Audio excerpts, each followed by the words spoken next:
Okay, Jonathan, got your business card and your letterhead, and thank you so much. Good job. Everything's looking great. I think the logo's looking phenomenal.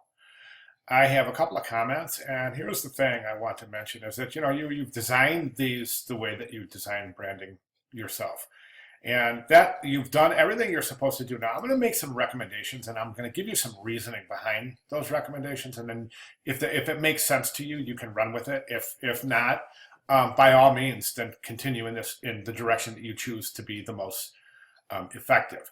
So let's start with the logo and the business card. Okay, and then we'll jump over to the letterhead. Let's start with the logo itself. All right, so this is your branding. Your branding rests on your logo. So what's happening here is that you've developed your logo, and then you've started adding these elements that aren't part of your branding. These diagonal lines, they're not part of your branding as you've designed it. You've designed your branding to be this. So to introduce these at this point would lead one to believe that that would be some sort of maybe a last minute decision. Okay, seeing that there's really no visual consistency and that these don't really serve any purpose other than visually framing the logo, which it doesn't need to be done. Okay, my recommendation is to remove those both from, well, I'll talk about the back in a second, but to remove those to the front, just let the viewer get a good look at your logo. It's a gorgeous logo. Why try to hide it in the pieces, so to speak? It makes it look fragmented. So, I would give this a relationship with the whole card by removing these and letting the viewer just really absorb this gorgeous logo on this beautiful white background. One of the things I'm seeing in the logo, and I was a little bit of concerned about this at first, but I can see, that my concern is reinforced as I look at your final logo. I think what you're doing is I think you're kind of disallowing by adding this dimension by this gradient right here and this gradient here. I think you're kind of forcing the viewer to look at this as it's a layered dimensional, kind of a three-dimensional object. And I think by doing that, you're kind of not allowing them to sit back and look at the two-dimensional, the positive, negative figure ground relationship and say, oh, whoa, that's a JV. All right, cool, I get it. You see what I'm saying? So I'm wondering, do you think if we presented your logo in this, I mean, that gradient right there is so subtle, but this one isn't, and neither is this. So this is adding some dimension. I want you to think about that. I wonder how it would look if this were all the same dark blue. I think it would look gorgeous because then the viewer has just the perfect opportunity to make that connection quick, that JV, that Jonathan Villar, JV. All right, very clever. I get it. All right, so that aha moment is there waiting to bust out. It is. I can see it. All right, let's look at the back of the card. Now, the back of the card, I think you're adding more of these diagonals, and then you're adding the dark background on something you haven't used on the front. And that's fine if you want to show how your logo looks on a different color background. Sorry about that. On a different color background, but for this purpose here, it's just, again, it's adding another meaning to your branding that wasn't there before.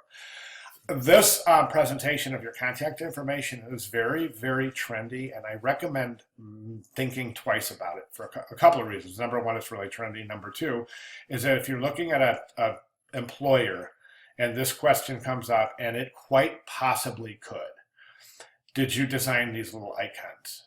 And if the answer is yes, then that's great. If the answer is no, then there's going to be a sinking feeling. Okay, because you're adding someone else's work on something that you're calling your own, all right? And that can point to an issue, and I recommend not doing it. I mean, I just think this is so trendy. And, this right here, these lines, they're actually leading off the page. So when you look at telephone, if you're pointing an arrow at something, people are going to follow it, and they're going to look. So by this pointing off the page, you're kind of pointing, you're saying, here's my number, but look this way. Well, here's my mailing address, but look this way. And here's my home page, but don't look at it. Look over here. And it forces the viewer to look that way. Once they leave a composition, as graphic designers, we know that that's a very dangerous thing because they might not come back. So my recommendation here would be present this in a more traditional way. I mean, have fun with it. Do what you want to do. But I just think right now it's giving your logo too much attention It's grabbing all the attention from your logo. If you want to use this motif right here, if you like it, if you want to stick with it, absolutely go right ahead. But I wouldn't try to mix it all up like this, because right now you've got at least three very separate compartments at the back of your business card. You have this, and you have this, and then you have this, and they're not seeming to work in concert with one another. So think about the way that your composition, your logo. Think about just more of a seamless composition. Okay, and again, the logo looks fantastic. I think you've got a real strong leg to stand on in building your branding. Okay, so this right here, again, we have these design elements that don't seem to really have anything to do with the logo. Then you have your everything stuffed up towards the top of the letterhead. So the letterhead is visually very weighty up top. What I would do is I would remove the triangles from this composition, remove the vertical rule, take the logo, left align it up here, because that's why either center it or left it. But usually left is a really cool place, because that's where we tend to look at a page anyway. That's what would be considered prime real estate in an advertising world, because that's where we enter the page. We enter the page right here. So let's put your logo right there to welcome people to your page. Here's me. And right here as you enter the page, as opposed to way over there, several visual steps away from the logical entry point to the page. Easy fix, take the logo, take the triangles away, take the horizontal rules away, take your logo, place it in that area, and then take your contact information and maybe span it across the bottom. And I've been directing a lot of students to do that, because it creates a wonderfully versatile page that you can use.